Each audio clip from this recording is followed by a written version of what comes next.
പന്തലൂർ ജനത UP. സ്കൂളിൽ മാതൃസംഘത്തിന്റെ നേതൃത്വത്തിൽ ഭക്ഷ്യമേള സംഘടിപ്പിച്ചു. വാർഡ് മെമ്പർ കെ രാജൻ ഉദ്ഘാടനം ചെയ്തു. MPTA പ്രസിഡന്റ് അജിമോർ ഷാബു അധ്യക്ഷത വഹിച്ചു. പ്രധാന അധ്യാപിക NS അനില, അധ്യാപികൻ IC Shankar, PTA president Aswathy, vice president Umesh Krishnan എന്നിവർ പ്രസംഗിച്ചു. സ്റ്റാഫ് സെക്രട്ടറി ആതിര ടീച്ചർ നന്ദി അറിയിച്ചു. വിദ്യാലയത്തിലെ എല്ലാ രക്ഷിതാക്കളും ഭക്ഷ്യമേളയിൽ പങ്കാളികളായി.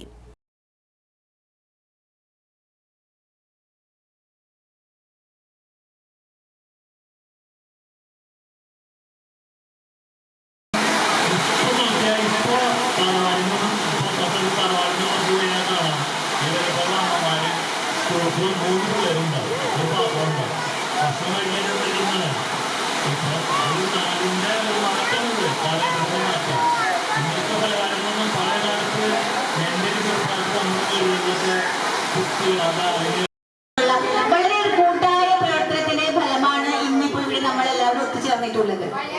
നമ്മളുടെ ഇത്തവണത്തെ PTA vice president Shri Umesh ഒരു ആശയം ഇട്ടുകൊടുത്തതാണ്. ആ ആശയത്തെ വളരെ മനോഹരമായി അവതരിപ്പിക്കലാണ് നമ്മളുടെ MPTA ചെയ്തത്.